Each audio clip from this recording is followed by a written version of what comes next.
اس کے بعد چوتھا سوال ان کا تھا اخبرنی عن الساعہ، کہ محمد صلی اللہ علیہ وسلم مجھے قیامت کے بارے میں بتائیں، قیامت کب آئے گی؟ تو آپ صلی اللہ علیہ وسلم نے فرمایا کہ مل مسئول عنہا بأعلم من السائل، کہ جس سے پوچھا گیا ہے وہ پوچھنے والے سے اس بارے میں زیادہ نہیں جانتا۔ یعنی جس طرح آپ کو علم نہیں ہے کہ قیامت کس دن کب آئے گی، یعنی اس کی نشانیاں تو آپ صلی اللہ علیہ وسلم نے بیان فرمائی ہیں، لیکن خاص وہ کون سا دن ہے، جس طرح آپ کو علم نہیں ہے اس طرح مجھے بھی علم نہیں ہے، اس کا علم صرف اللہ تعالیٰ کے پاس ہے۔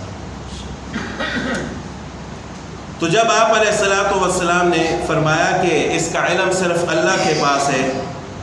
تو وہ شخص کہنے لگے کہ فَأَخْبِرْنِي عَنْ إِمَارَتِهَا، مجھے قیامت کی نشانیوں کے بارے میں بتا دیں۔ اس کا خاص علم تو اللہ کے پاس ہے کہ کب قیامت آئے گی، خاص کون سا دن ہوگا، لیکن اس کی نشانیاں تو اللہ تعالیٰ نے بیان فرمائی ہیں، آپ صلی اللہ علیہ وسلم کو بتائی ہیں، لہٰذا مجھے اس کی علامات اور نشانیاں بتا دیں۔ تو آپ علیہ الصلوۃ والسلام نے چند نشانیاں بیان فرمائی، ساری تو یہاں نہیں ہے، چند نشانیاں قیامت کی۔ ان تلد الامۃ ربتہا، پہلی نشانی کہ لونڈی اپنے مالک کو جنے گی۔ اس کا ایک مطلب علماء نے یہ بیان فرمایا ہے کہ بیٹا ماں کا اس طرح نافرمان ہوگا، وہ اپنی ماں کی اس طرح بے ادبی اور بے حرمتی کرے گا، وہ اپنی ماں پر اس طرح آرڈر چلائے گا کہ جس طرح کوئی مالک اپنی لونڈی پر آرڈر چلائے، یعنی ماں ہی اپنے مالک کو خود جنے گی، وہ جس کو جنے گی وہ اس کا بیٹا ہوگا، بڑا ہو کر وہی اس کا مالک بننے کی کوشش کرے گا، ماں کے ساتھ وہ ایسا سلوک کرے گا جس طرح لونڈیوں کے ساتھ کیا جاتا ہے۔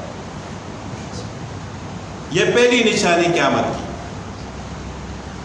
وَأَن تَرَى الْحُفَاةَ الْعُرَاةَ الْعَالَةَ رِعَاشًا يَتَطَاوَلُونَ فِي الْبُنْيَانِ،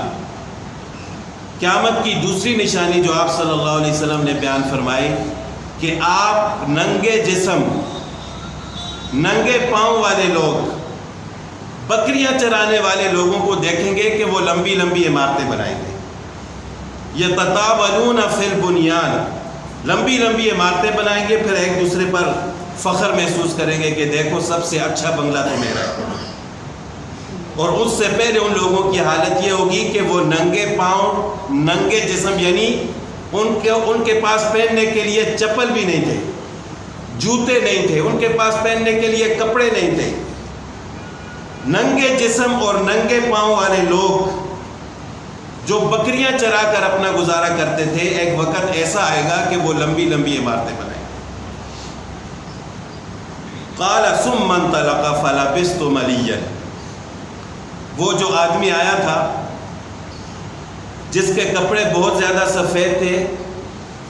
اس کے بال بہت زیادہ سیاہ تھے، چند سوالات رسول اللہ صلی اللہ علیہ وسلم سے کیے، پھر اٹھ کر چلے گئے۔ تو حضرت عمر رضی اللہ تعالیٰ عنہ فرماتے ہیں کہ میں تھوڑی دیر ٹھہرا، یعنی میں سوچتا رہا اور اس کو دیکھتا رہا کہ آخر یہ کون ہے، کہاں سے آئے اور اتنے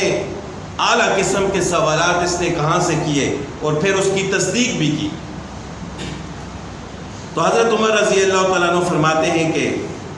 میں تھوڑی دیر ٹھہرا تو آپ صلی اللہ علیہ وسلم نے مجھ سے فرمایا یا عمر اتدری من السائل، اے عمر کیا آپ کو معلوم ہے کہ یہ سوال کرنے والا کون تھا، سائل کون تھا؟ میں نے کہا کہ اللہ و رسولہ اعلم، کہ اللہ اور اس کے رسول صلی اللہ علیہ وسلم ہی بہتر جانتے ہیں کہ یہ کون شخص تھا، ہم میں سے تو کوئی بھی اس کو پہچانتا نہیں تھا۔ تو آپ صلی اللہ علیہ وسلم نے فرمایا کہ فَإِنَّهُ جبرائیل، کہ یہ حضرت جبرائیل علیہ السلام تھے۔